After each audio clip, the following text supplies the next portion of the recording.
Welcome friends, कैसे आप लोग। जैसा कि आप लोग जानते हैं, हम लोग भारतीय संविधान के टॉपिक को पढ़ रहे थे, तो कुछ टॉपिक पीछे छूट गए थे, जैसे कि वित्तीय आपात से संबंधित कुछ क्वेश्चंस थे और राष्ट्रपति की वीटो शक्ति से संबंधित कुछ क्वेश्चंस थे जो हम लोग नहीं किए थे। तो हम लोग आज उन सब के क्वेश्चंस को करेंगे। डेली हम लोग 10 से 15 क्वेश्चंस का प्रैक्टिस करेंगे, तो आज भी उन्हीं टॉपिक से हम लोग 10 से 15 क्वेश्चंस को करेंगे। तो चलते हैं हम लोग आज के अपने एपिसोड में अपने पहले क्वेश्चंस की तरफ। तो आज का हमारा पहला क्वेश्चन होगा, देखिए क्या पूछा गया है। पहले क्वेश्चन में पूछा गया है कि वित्तीय आपातकाल किस अनुच्छेद के तहत लागू होता है।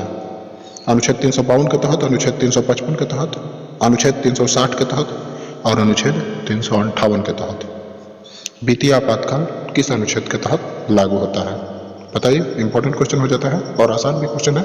तो वित्तीय आपातकाल अनुच्छेद 360 के तहत लागू होता है, आप लोग जानते हैं, सी नंबर सही है।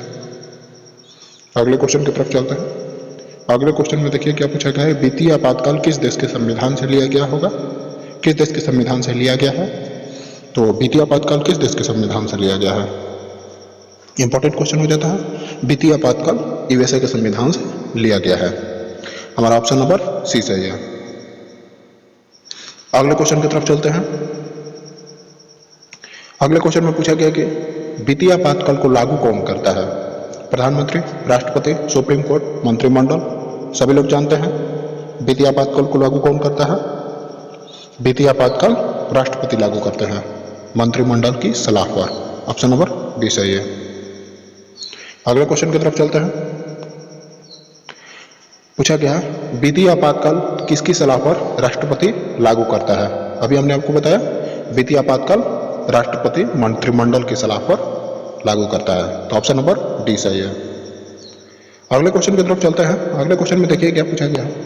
पूछा गया कि वित्तीय आपातकाल कब लागू किया जा सकता है। जब देश में ज्यादा बेरोजगारी हो, जब देश की सुरक्षा में आंतरिक गड़बड़ी हो, जब देश की वित्तीय स्थिति काफी खराब हो, और ऑप्शन नंबर डी में है नन ऑफ दीज। बताइए, वित्तीय आपातकाल कब लागू किया जाता है, कब लागू किया जा सकता है। तो जैसा कि आप लोग समझते हैं, वित्तीय आपातकाल जो है वो वित्तीय स्थिति से ही संबंधित होगा। तो जब देश की वित्तीय स्थिति काफी खराब हो तभी वित्तीय आपातकाल लागू किया जाता है, तो ऑप्शन नंबर सी सही है, इसे याद रखिएगा। अगले क्वेश्चन की तरफ चलते हैं। पूछा गया है वित्तीय आपातकाल को कौन जब तक नहीं हटाता है तब तक नहीं हट सकता। वित्तीय आपातकाल को कौन जब तक नहीं हटाता तब तक नहीं हट सकता। राष्ट्रपति, संसद, प्रधानमंत्री और सुप्रीम कोर्ट। क्वेश्चन को अच्छी तरफ से समझ लीजिएगा, दोबारा पढ़ लीजिएगा। बताइए, वित्तीय आपातकाल को कब नहीं, वित्तीय आपातकाल को कौन जब तक नहीं हटाता तब तक नहीं हट सकता है। तो देखिए, वित्तीय आपातकाल को जब तक संसद नहीं हटाती तब तक वो नहीं हट सकता, तो ऑप्शन नंबर बी सही है। यहाँ राष्ट्रपति मत मार दीजिएगा, यहाँ संसद होगा। संसद जब तक वित्तीय आपातकाल को नहीं हटाएगी तब तक वो नहीं हट सकता। और वित्तीय आपातकाल देश में कितनी बार लागू किया गया है, ये हमारा क्वेश्चन है आप लोग से, जरूर कमेंट में आंसर कमेंट में कीजिएगा। देखिए, वहीं पूछा गया क्वेश्चन, वित्तीय आपातकाल अब तक देश में कितनी बार लागू किया जा चुका है। 3 बार, केवल 1 बार, एक भी बार नहीं, 2 बार। बताइए, वित्तीय आपातकाल अब तक देश में कितनी बार लागू हुआ है। तो वित्तीय आपातकाल अब तक देश में एक भी बार लागू नहीं हुआ है, ऑप्शन नंबर सी सही है। वित्तीय आपातकाल भारत में एक भी बार लागू नहीं हुआ है। अगले क्वेश्चन की तरफ चलते हैं। निम्नलिखित में कौन वित्तीय आपातकाल का प्रभाव है। यह इंपॉर्टेंट क्वेश्चन हो जाता है आप लोग के लिए। वित्तीय आपातकाल का प्रभाव कौन है। सरकारी कर्मचारी का वेतन काट लिया जाता है, सरकारी खर्च में कटौती की जाती है, टैक्स बढ़ा दिया जाता है, और ऑप्शन नंबर डी में है ये तीनों। तो देखिए, वित्तीय आपातकाल के प्रभाव कौन कौन से है। तो वित्तीय आपातकाल का पहला प्रभाव तो यही है कि सरकारी कर्मचारी का वेतन काट लिया जाता है। दूसरा, सरकारी खर्च में भी कटौती की जाती है और टैक्स को भी बढ़ा दिया जाता है। तो वैसे आज तक तो वित्तीय आपातकाल भारत में लागू नहीं हुआ है, तो हम लोग प्रभाव इतना ही जानते हैं, इससे आगे नहीं जानते हैं, तो हमारा ऑप्शन नंबर डी सही होगा। अगले क्वेश्चन की तरफ चलते हैं। अगले क्वेश्चन में पूछा गया कि वित्तीय आपातकाल के दौरान निम्नलिखित में किसका वेतन नहीं कटता है। सरकारी कर्मचारी का वेतन नहीं कटता है, प्रधानमंत्री का वेतन नहीं कटता है, राष्ट्रपति का नहीं कटता है, और सुप्रीम कोर्ट के मुख्य न्यायाधीश का नहीं कटता है। आप लोग बताइए, वित्तीय आपातकाल के दौरान निम्नलिखित में किसका पेंशन नहीं कटता है। तो बताइए आंसर, सही आंसर कौन सा होगा। तो देखिए, वित्तीय आपातकाल के दौरान राष्ट्रपति का वेतन नहीं कटता है, हमारा ऑप्शन नंबर सी सही है। ये इंपॉर्टेंट क्वेश्चन हो जाता है। वित्तीय आपातकाल के दौरान हम लोग राष्ट्रपति का वेतन नहीं काट सकते हैं। अगले क्वेश्चन की तरफ चलते हैं। राष्ट्रपति का विवेकाधिकार शक्ति किससे संबंधित है? राष्ट्रपति का विवेकाधिकार शक्ति किससे संबंधित है? लोकसभा अध्यक्ष के चुनाव से, पीएम पद के चुनाव से, उपराष्ट्रपति पद के चुनाव से और सुप्रीम कोर्ट के मुख्य न्यायाधीश के चुनाव से। तो राष्ट्रपति का विवेकाधिकार शक्ति किससे संबंधित है? तो देखिए, राष्ट्रपति का विवेकाधिकार शक्ति पीएम पद से संबंधित है।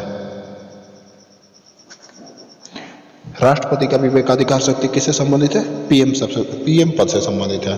तो ऑप्शन नंबर बी सही है, पीएम पद के चुनाव से। यह कब होता है?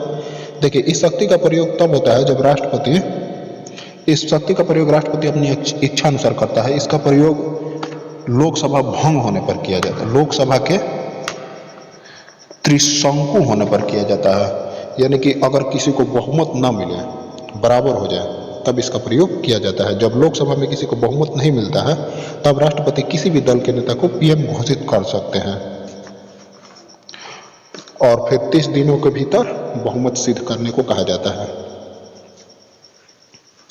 और अगर वह 30 दिनों के अंदर बहुमत सिद्ध कर दिया तो वह पीएम होगा, नहीं तो फिर से दोबारा चुनाव होगा।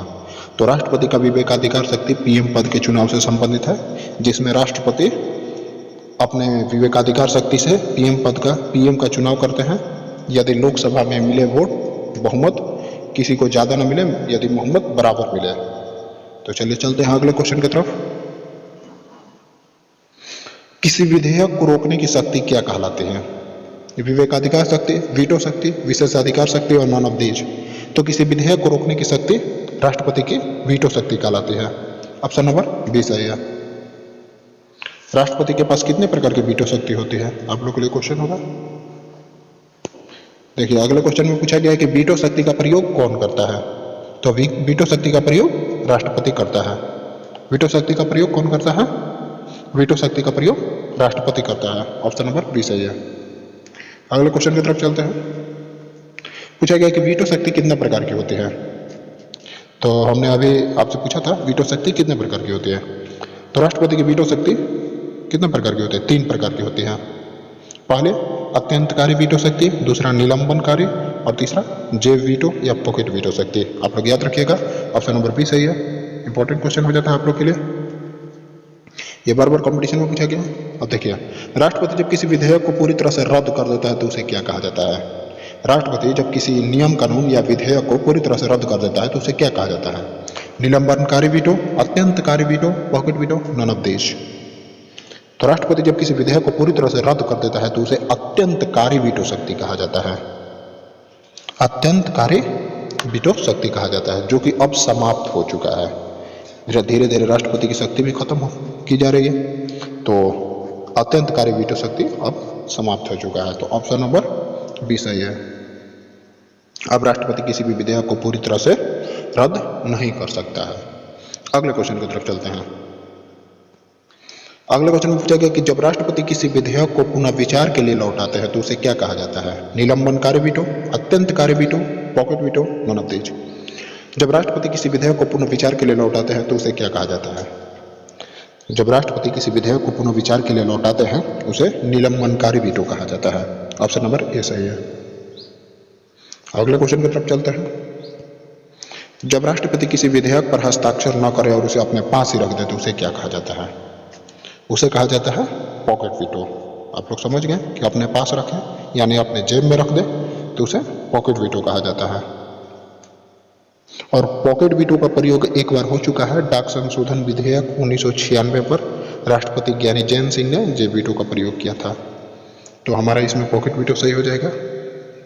तो आप लोगों ने तीनों वीटो शक्ति का नाम जान लिया, निलंबनकारी वीटो, अत्यंतकारी वीटो और पॉकेट वीटो। तो अत्यंतकारी वीटो किसे कहा जाता है? जब राष्ट्रपति किसी विधेयक को पूरी तरह से समाप्त कर दे, जो कि अब समाप्त हो चुका है। निलंबनकारी जब राष्ट्रपति पुनर्विचार के लिए लौटाए किसी विधेयक को, और पॉकेट वीटो जब राष्ट्रपति किसी विधेयक पर हस्ताक्षर न करे और उसे पुनर्विचार के लिए भी न लौटाए बल्कि अपने पास ही रख दे, उसे पॉकेट वीटो कहा जाता है। आप लोग तीनों वीटो को समझ गए। तो आज के हमारा एपिसोड यहीं पर समाप्त होता है। वीडियो अच्छा लगा होगा तो जरूर लाइक कीजिएगा, चैनल को सब्सक्राइब कीजिएगा और मिलते हैं हम लोग अगले नए वीडियो में। तो आज के लिए बस इतना ही। जय हिंद।